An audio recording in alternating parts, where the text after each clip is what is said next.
And who doesn't like a hot bot? I got warm buns in the oven.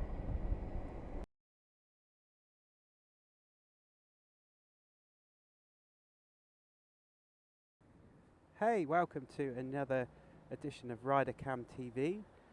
And today we are fortunate to take out this bad boy, the BMW K 1600 GTL, it says on the side, but the K 1600 bagger. I think you'll agree with me, what an awesome looking machine.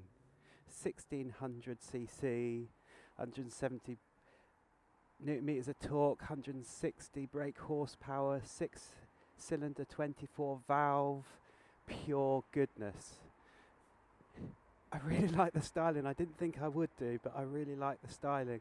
It looks like a long distance cruiser that you could do mile after mile after mile, and I'm sure that it won't disappoint. But this is the first time that I've ever ridden a cruiser of any sort, really.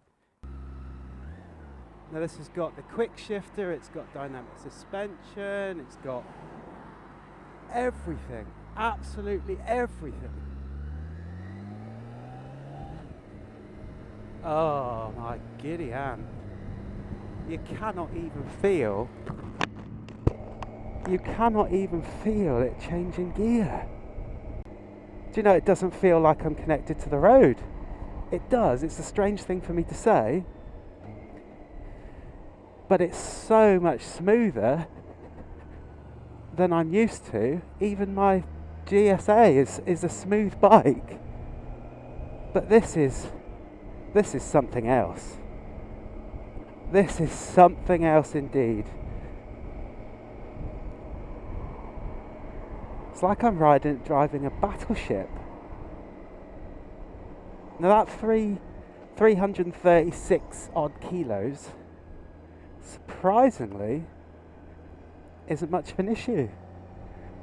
I've only ridden it sort of not even a mile yet, but quite slow progress through traffic. Traffic's quite light today, but I'm only doing 30 and it feels just right.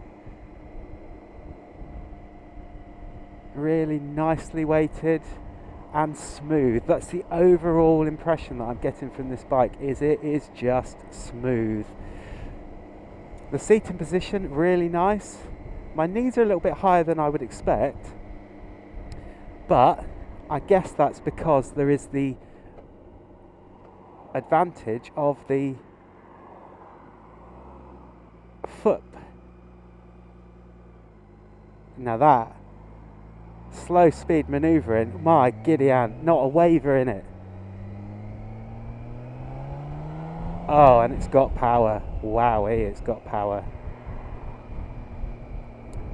But like I was saying, my knees a little bit higher than I would expect, but it's a nice seating position. But it has got the footboards down at the front, which we'll go over later when we have a look at the outside of the bike. And I want to see if I can find a long stretch of road that I can actually sit on and have my feet on those boards, because that's something completely alien and completely new to me, having my feet on those boards. So it'd be interesting for me to see how comfortable I find that.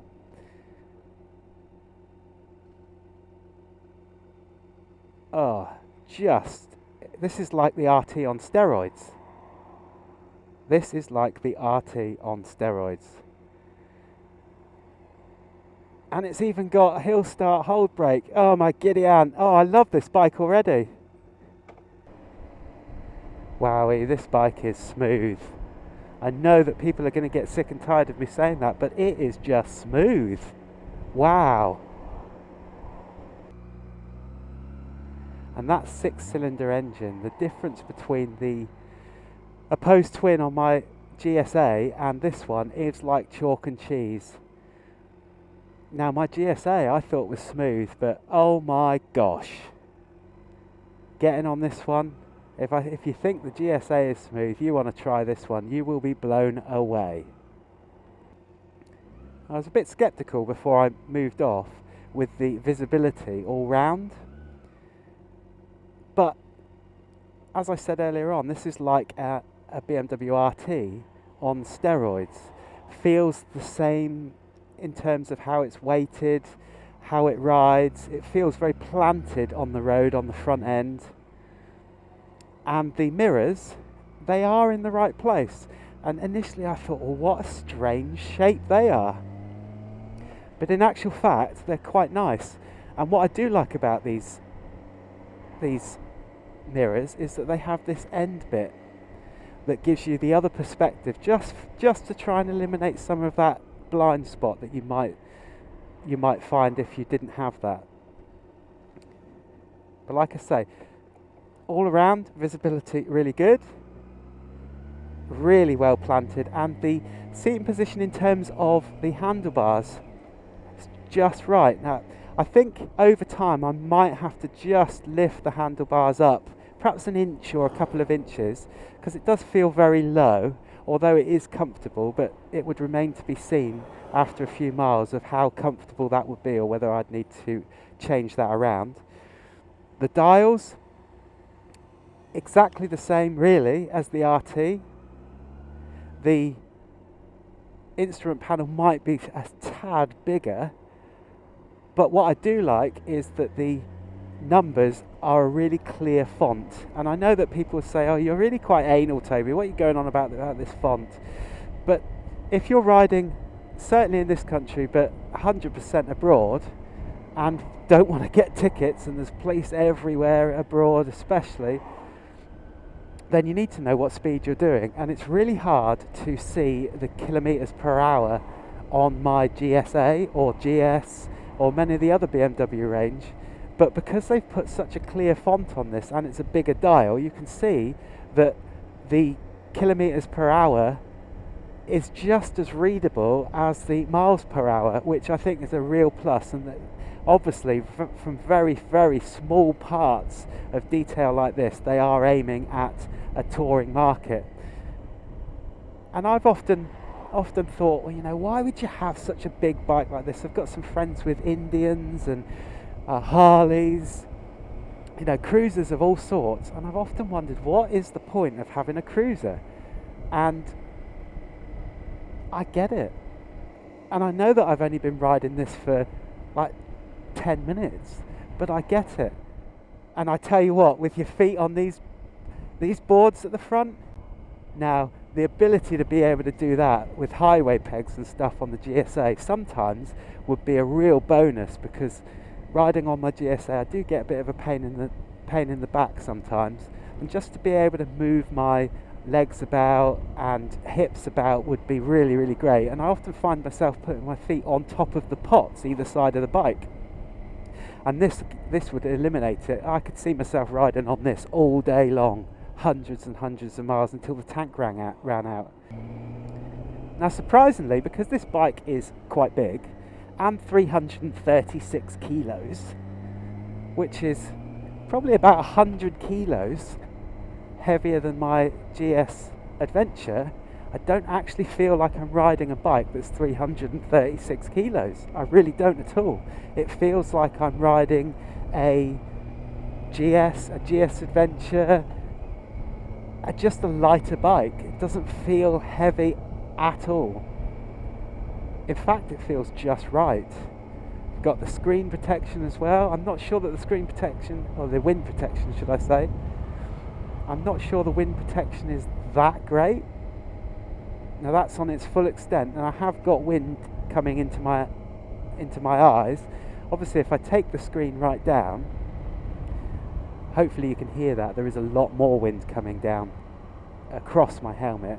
So it is effectual in some way, but I guess that I would be putting something just a little bit extra on there, just to take the wind straight over my head. I don't want to have flies and stuff sticking right in my eyes, because I do like riding without my visor being closed, or with my visor being open. Hello, puppy.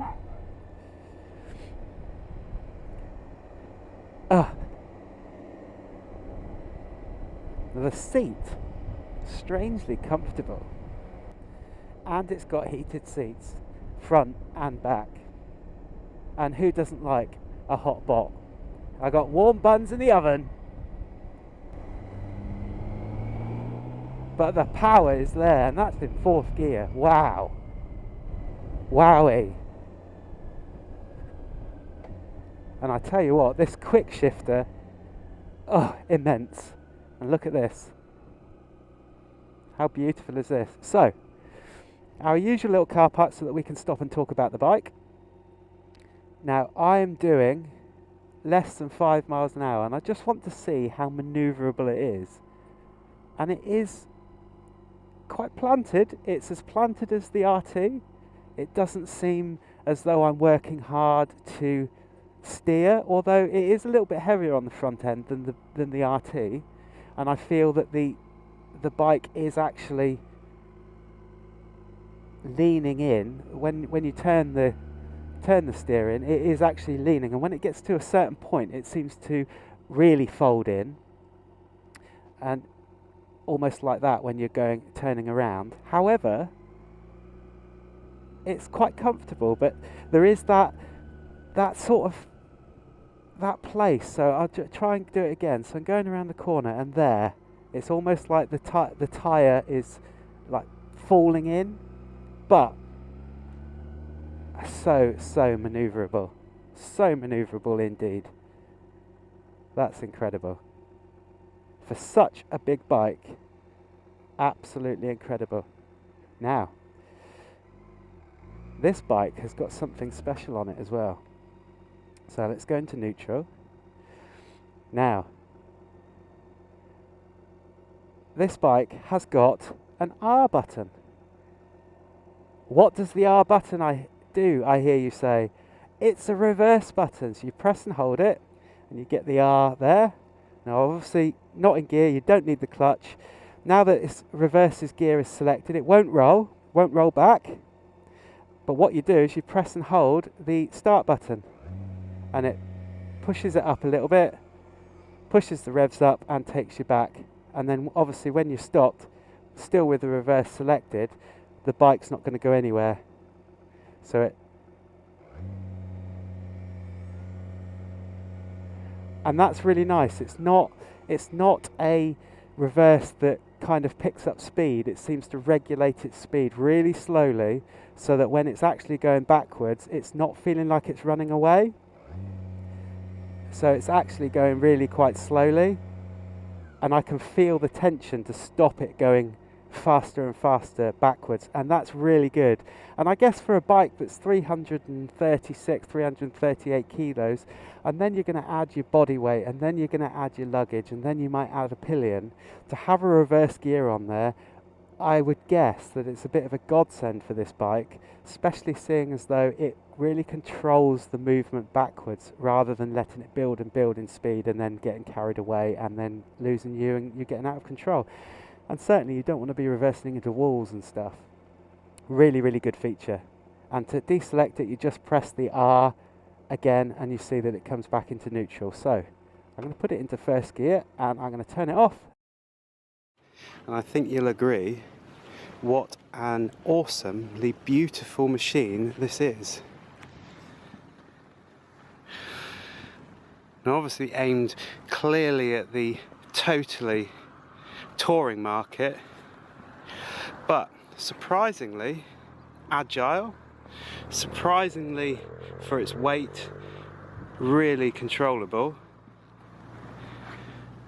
and kind of above all, one beautiful bike. And the thing that I take from this is that there are not many of these looking bikes around. Certainly not many baggers. This is the only bagger that I've seen on the road. And just the few miles to get here to have a look at the bike, the amount of people that had stopped and turned and looked, it's certainly a head turner, and the black really does it justice. So these panniers, they are really quite big. But like the RT panniers that we went through on the RT a few weeks ago, check out the video with the card at the top, they're not that big. For a bike that is just touring, you could get a lot of stuff in there, but you have to be really, really adverse and really accomplished in packing stuff to get it in. But what I do like about this is that it has got a net. The net's not very high, unfortunately, so it's just going to stop things falling out. It's not going to actually have a net up here, but it does go down nice and flat. I get the feeling that if you were to put too much weight on that door, that it might well damage the door. But having said that about these panniers, they do shut really nicely, just with a really pronounced click. They are very low, but they're very, very stylish, and they really add to the look of this bike being something actually quite special. Massive, massive exhaust pipes, and I like the fact that they've got two, one on each side, and I guess that's because each one has got 3 pipes. Hopefully you can see that, because it is a 6-cylinder, 24 valve, awesomely good machine. All the lights are LED, which is great. For 2017, it's nice to see that they have actually put LED lights all the way around, and that they are actually styled really well, that make the bike look really good. But again, like many of the panniers, many of the bikes around, there is a big black space there, and I'd be wanting perhaps to put some sort of chevrons or something that would show up there, because those lights are probably very good at night, but you know, it's a big bit of black from cars coming up behind you, just so that they can see that you're there, really. Now the seat is a one-piece seat, very, very comfortable leather seat, badged with K1600B for bagger on there, which is added bonus of luxury and niceness. Now this one's got heated seats both on the front and for the pillion. The pillion heated seats is activated from here on the top, on the side box, and the front is activated by the controls on the dashboard. And then coming down, you have got pegs for the pillion, obviously pegs for the rider, and beautiful, beautiful engine, and these lovely, lovely footboards. Now I haven't ridden too much with my feet on there, although I did try it, and wow, it was such a relaxing position to be in, something that kind of took me by surprise. I've often thought, why would people have their feet forward? But in actual fact, it was such a comfortable place to be. So coming up round the side, nice bit of styling, just indicating that it is a 1600. They got GTL here. I would have liked to see them make a little bit more that it is a bagger, and actually have bagger or bagger written somewhere, rather than it being so understated. But you may see that there is a line through here. Now what could that be? Well, if you get too hot, because the wind protection is great, you can move them out so that the wind and the air can go up and keep you cool. Now how good is that? Rather than having to stick with the standard body kit and not being able to change it, or having to buy stuff to change to make it cooler, it's just a flick of the bodywork to make it cooler, and it just clicks back in again. You've got exactly the same on the other side, and you just pull it out. That is quite a nice addition, actually. Quite a nice addition. Now, on the other side of the bike, we did say it'd be nice to have bagger written on there, but it's quite strange. On the right-hand side of the bike, they got K1600 GTL, and on the left-hand side of the bike, they've got K1600B for bagger. Don't know why they've done that. I would have liked to have seen the B on both sides. Now we get standard BMW Spotlights. A lot of people have had a lot of trouble with these Spotlights, but I've not had any problems with mine on my GS Adventure. And then coming up, you have got a massive radiator in there, but it looks to me like they have put something in here to stop stones and stuff flicking directly from the wheel. So that's a good addition. Obviously Euro 4 edition, because we've got these that indicate it, and we have got big disc brakes, as you would imagine, and they are BMW big disc brakes and brake systems, which is great. And again, we've got some LED indicators, and then we have these massive lights. What I really do like on these BMWs is these special eyes, these angel eyes. They're iconic for BMW on the cars, have been for many years, and it's nice to see that both on the RT and the 1600 GT, GTL, Bagger, that they have got them, because looking in the rear view mirror, being followed by one of these, it looks immensely special. And in here we've got adaptive xenon lighting, which is great. Now, the one thing that I'm kind of a little bit mystified on the RT and on this one is, why have they got this aerial? Obviously people are going to say, well, that's so that you can listen to the radio, Toby, you're a bit of a fool, and I get that, but surely with the technology for 2017, would they not have been able to put that actually in the body of the bike? I don't know, perhaps it's not possible, but looks a bit like an addition, an add-on that they thought, oh, we better put that on there. Bit strange for me, but they have gone, like with the 2018 RT that you would have seen us review a few weeks ago, they've got some chrome, I think they're actually plastic, so chrome coloured plastic covers for the windscreen, which is great, and they've gone for body coloured covers for the back of the mirrors. Now, nothing new here, as you would imagine. The switchgear is exactly the same across the BMW range. Real good feedback. Got the lockable button there, but really good feedback knowing that you're pressing the buttons properly. You've got your headlight flashes, you've got your cruise control on and off, your set up and down, your hazards, your automatic lights to have your fog lights and stuff working, menu, screen up and down, indicator, horn, fog lights on the front, and the reverse button that we've just showed you. So then coming on to these beautiful, beautiful dials, without the reflection hopefully, you can see that on the dials, really pronounced, great font to read, especially when you're riding around. And I like the fact that this is a coloured display, so you get your colours for your different gears that you're in. You get your petrol gauge as it goes down, it'll get red, it'll be yellow and then red as it gets right down to the bottom. You get your temperature gauge, and then you've got your menu that you can cycle through with the menu button, and you can cycle through and change loads and loads of things, your temperature, all the bits to do with the bike, reset the trips. And interestingly enough, when you get onto this page, hopefully you can see it without seeing my ugly mug in the reflection, this is the Sat-Nav page. Now, just going up and down on the wheel, you can do a great many things. You can turn the display off, you can mute it, you can speak into it. I'm not sure how that would work. But to zoom in and out of the Sat-Nav, you would have to click that one and then literally click the button left and right. And to zoom out, you'd have to come back up to there and then literally click to zoom out. Find that a bit cumbersome, to be honest. You can change the pages on the sat-nav easily, so that's really good. You can still do that, and interestingly enough, you can still get lots of details from the bike. And then you get back to the setting screen and then back to the navigation. So you can do a lot on this bike, but I would say not as much as you can on the GS Adventure.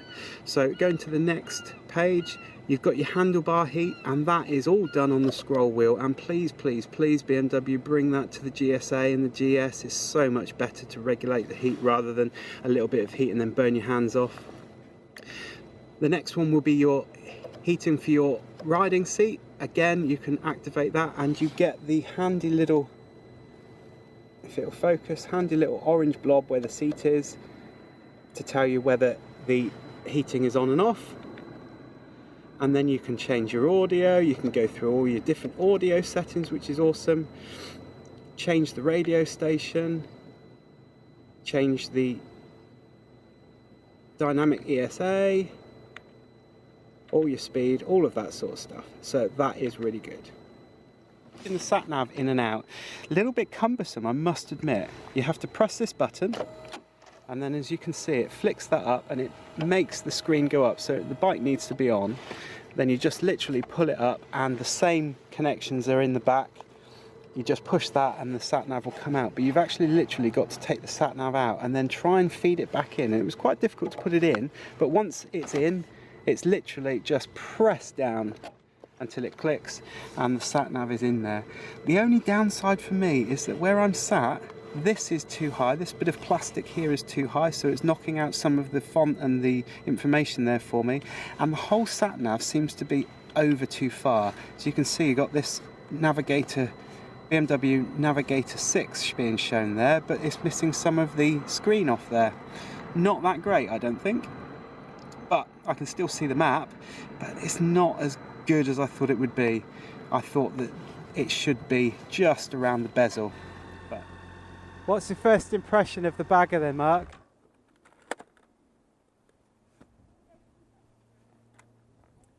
It rides like an RT, very, very smooth. It's like a 1600 GTL. So, now that we've been round the bike, Mark said that it feels like a 1600 GTL in bagger's clothing. That's great. But just a really big RT. Yeah, it's the bigger brother. Let's try the horn.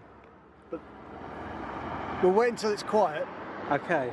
Because we don't want it to be drowned out. You ready? Yeah. Now that is a good horn. That should be on every bike on the road. Every bike should have every that. bike.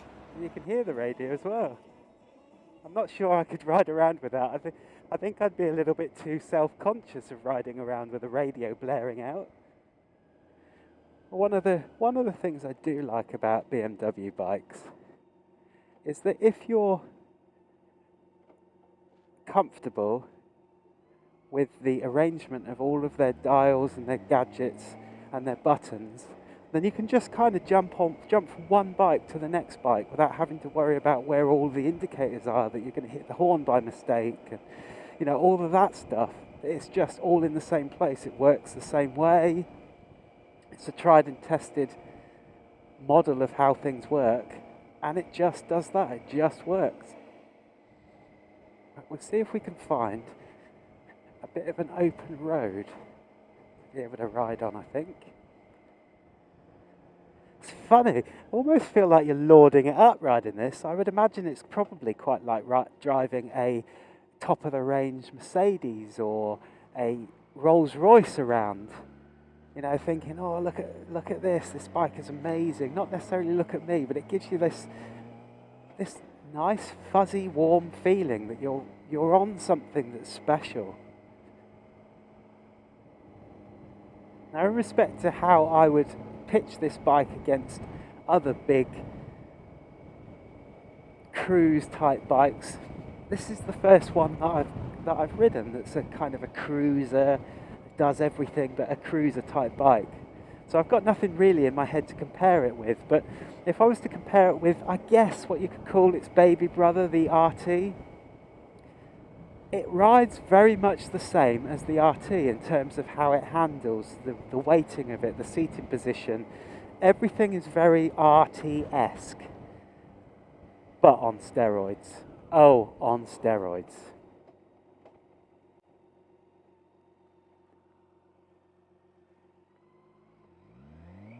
That engine, hear it? Now that does not sound like a motorbike engine to me. That sounds like a car engine in a motorbike. So, all in all, this bike, as you've probably guessed, I absolutely adore. Je t'aime, le BMW 1600 bagger. Je t'aime. If you've got one, if you've got an experience of a 1600 GT or the 1600 bagger, let us know down in the comments down below. Don't forget to give us a massive thumbs up because it really does help the channel a lot. And hit that subscribe button so you see our videos when they come out. Anyway, I'm going to go off for a bit more enjoyment on this beautiful, beautiful, beautiful machine. See you in the next one.